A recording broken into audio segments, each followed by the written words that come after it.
जय हिंद दोस्तों, स्वागत करती हूँ आपका daily current affairs M with RV पर। आज है 18 जुलाई। 18 जुलाई के सभी इंपॉर्टेंट क्वेश्चन हम देखेंगे और उससे रिलेटेड फैक्ट भी देखेंगे।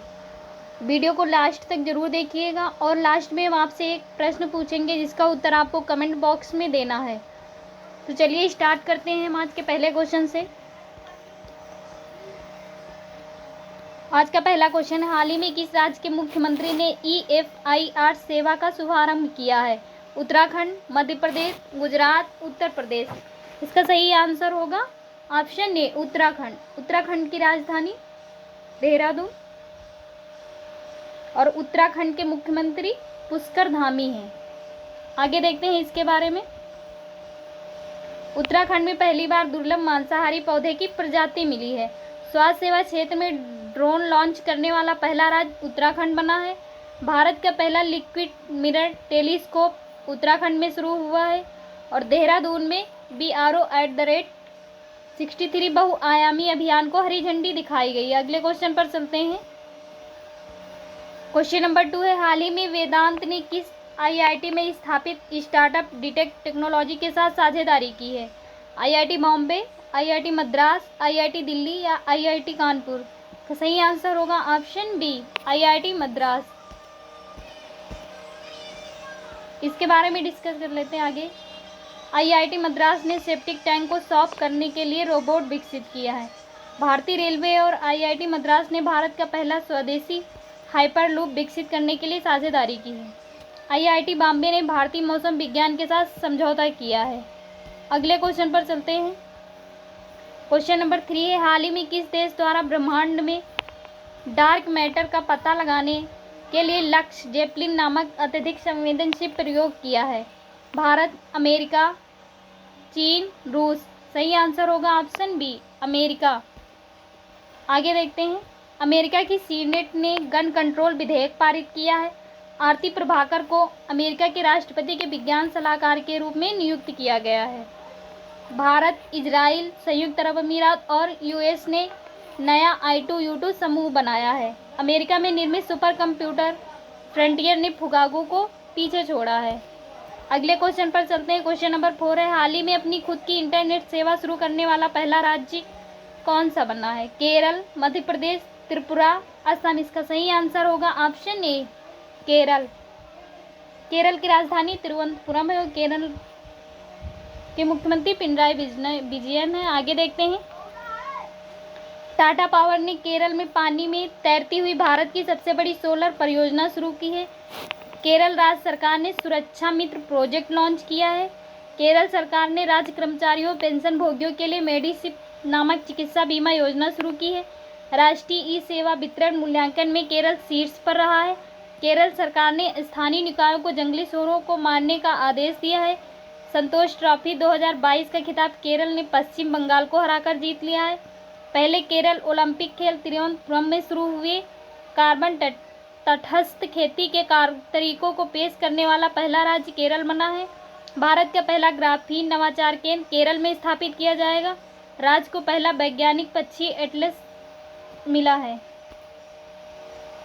आगे देखते हैं। Kerala arts and crafts village संगठन ने अंतर्राष्ट्रीय क्राफ्ट अवार्ड जीता है। अगले क्वेश्चन पर चलते हैं। क्वेश्चन नंबर 5 है, हाल ही में दिया मिर्जा और किसे महाराष्ट्र सरकार द्वारा मदर टेरेसा मेमोरियल अवार्ड से सम्मानित किया गया है? अफरोज शाह, आरिफा जौहरी, बबीता सिंह, नीना गुप्ता। इसका सही answer option A Afroz Shah. देखते हैं हम इसके बारे में। भारत ने नागपुर में सबसे लंबा डबल डेकर फ्लाईओवर बनाने का रिकॉर्ड बनाया। भारत में चीनी का सबसे बड़ा उत्पादक राज्य महाराष्ट्र है। कहेगा चीनी का। महाराष्ट्र की कैबिनेट ने जीन बैंक परियोजना को मंजूरी दी है। माइग्रेशन ट्रैकिंग सिस्टम ऐप विकसित करने वाला पहला राज्य महाराष्ट्र है और दृष्टिबाधित लोगों के लिए भारत का पहला इंटरनेट रेडियो 10 नागपुर में लॉन्च हुआ है। महाराष्ट्र को 12 नए संरक्षण रिजर्व और 3 वन्यजीव अभ्यारण्य मिले हैं। महाराष्ट्र के राज्यपाल ने रतन टाटा को डॉक्टरेट की मानद उपाधि प्रदान की है। हुनर हाट का 44वां संस्करण महाराष्ट्र की राजधानी मुंबई में हुआ है और महाराष्ट्र सरकार ने जीवला नामक विशेष ऋण योजना शुरू की है। आगे देखते हैं। क्वेश्चन नंबर 6 है, हाल ही में एडीबी और किस देश की सरकार ने एशिया प्रशांत क्षेत्र में निवेश बढ़ाने के लिए साझेदारी की है? रूस, सिंगापुर, अमेरिका, चीन। इसका सही आंसर होगा option b, ADB Asian Development Bank है। आगे देखते हैं, हाल ही में किस देश ने भारत में एकीकृत खाद्य पार्कों की एक श्रृंखला विकसित करने के लिए $2 अरब का निवेश करने की घोषणा की है? रूस, संयुक्त अरब अमीरात, अमेरिका, चीन। सही आंसर होगा ऑप्शन बी, संयुक्त अरब अमीरात। आगे देखते हैं इसके बारे में, संयुक्त अरब अमीरात पूरे भारत में एकीकृत खाद्य पार्कों की एक श्रृंखला विकसित करने के लिए $2 अरब का निवेश करेगा। इस निर्णय की घोषणा 14 जुलाई 2022 को आयोजित I2U2 में कौन कौन है? भारत, इजराइल, अमेरिका और संयुक्त अरब अमीरात समूह के पहले आभासी शिखर सम्मेलन के दौरान की गई थी। संयुक्त अरब अमीरात के निवेश से फसल की पैदावार को अधिकतम करने में मदद मिलेगी और बदले में दक्षिण एशिया और मध्य पूर्व में खाद्य असुरक्षा से निपटने में मदद मिलेगी। आगे देखते हैं, क्वेश्चन नंबर 8 है, हाल ही में भूटान और भारत के राजदूत के रूप में किसे नियुक्त किया गया है? मोहम्मद मुस्तफिजुर रहमान, सुधाकर दलेला, रुचिरा कंबोज, प्रदीप कुमार रावत। सही आंसर होगा ऑप्शन बी, सुधाकर दलेला। आगे देखते हैं इसके बारे में, 1993 बैच के भारतीय विदेश सेवा IFS अधिकारी सुधाकर दलेला को भूटान में भारत का राजदूत नियुक्त किया गया। वह रुचिरा कंबोज का स्थान लेंगे। किसका लेंगे? रुचिरा कंबोज का, जिन्हें संयुक्त राष्ट्र में भारत का अगला स्थायी प्रतिनिधि नियुक्त किया गया है। आगे देखते हैं, बांग्लादेश सरकार ने मुस्तफिजुर रहमान को भारत में बांग्लादेश का अगला उच्चायुक्त नियुक्त किया है।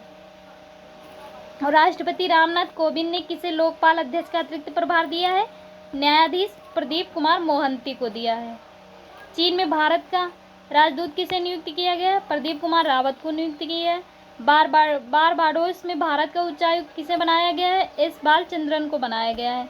देखते हैं भूटान के बारे में, भूटान की राजधानी थिम्पू है। भूटान की राजधानी थिम्पू है और भूटान के प्रधानमंत्री डॉक्टर लोटे शेरिंग है। भारत भूटान के बीच कितने किलोमीटर का बॉर्डर है? 699 किलोमीटर। भारत और भूटान सीमा की रक्षा सशस्त्र सीमा बल कहलाती है। भारत के सिक्किम, अरुणाचल प्रदेश, असम और पश्चिम बंगाल राज्य की सीमा भूटान से लगती है। आगे देखते हैं, क्वेश्चन नंबर 9 है, हाल ही में अडानी पोर्ट्स ने किस देश के सबसे बड़े बंदरगाहों में से एक हाइफा पोर्ट को खरीदने की बोली दी है? Australia, America, Israel, Pakistan. इसका सही आंसर होगा ऑप्शन सी, इजराइल। देखते हैं आगे, गौतम अडानी की कंपनी अडानी पोर्ट्स ने इजराइल के हाइफा बंदरगाह के निजीकरण को टेंडर को अपनी पार्टनर्स कंपनी गैडोट इजराइल की केमिकल और लॉजिस्टिक कंपनी के साथ मिलकर हासिल कर लिया। इस बंदरगाह पर अगले 31 सालों तक यानी 2054 तक दोनों कंपनियों का नियंत्रण रहेगा। हाइफा पोर्ट भूमध्य सागर के पूर्वी किनारे पर गहरे पानी वाला बंदरगाह है। यह बंदरगाह इजराइल के 3 सबसे बड़े बंदरगाहों में से एक माना जाता है। आगे देखते हैं, इंपॉर्टेंट पॉइंट्स देख लेते हैं। किस देश ने घरेलू सुरक्षा को बढ़ावा देने के लिए नेशनल गार्ड बल के निर्माण की घोषणा की है? तो कौन है? इजराइल है। हरियाणा सरकार ने किस देश के साथ क्षमता निर्माण और एकीकृत जल संसाधन प्रबंधन में एक संयुक्त घोषणा पर हस्ताक्षर किए हैं? तो कौन है? इजराइल। और किस देश ने एरो 3 एंटी बैलिस्टिक मिसाइल का सफल परीक्षण किया है? इजराइल ने किया है। इजराइल की राजधानी जेरूशलम है। और देखते हैं इजराइल की मुद्रा क्या है? इजरायली न्यू शेकेल है। इजराइल के प्रधानमंत्री कौन? यार लैपिड, जो हाल ही में बने हैं। इजराइल के राष्ट्रपति इसाक हर्जोग हैं। आगे देखते हैं, क्वेश्चन नंबर 10 है, हाल ही में कौन सा शहर SCO की पहली सांस्कृतिक और पर्यटन राजधानी होगी? दिल्ली, बीजिंग, गया, वाराणसी। का सही आंसर ऑप्शन डी, वाराणसी होगी। आगे देखते हैं, तो कल जो हमने आज का प्रश्न है, हाल ही में गिनोज शतरंज मास्टर्स किसने जीता? राहुल श्रीवास्तव, हर्षित राजा, डी गुकेश या इनमें से कोई नहीं? इसका आंसर आपको कमेंट बॉक्स में देना है। कल जो हमने प्रश्न पूछा था उसका आंसर हम बता देंगे। तिब्बत पर 8वां विश्व सांसद सम्मेलन 2022 कहाँ आयोजित हुआ है? तो कहाँ हुआ है? ऑप्शन बी, वाशिंगटन में हुआ है। और हमने जो प्रश्न पूछा उसका आंसर आपको कमेंट बॉक्स में देना है। तो अगर वीडियो अच्छा लगा तो वीडियो को लाइक करिए, शेयर करिए और कमेंट करिए। अगर आप चैनल पर नए हैं तो चैनल को सब्सक्राइब करिए। जय हिंद, थैंक्स।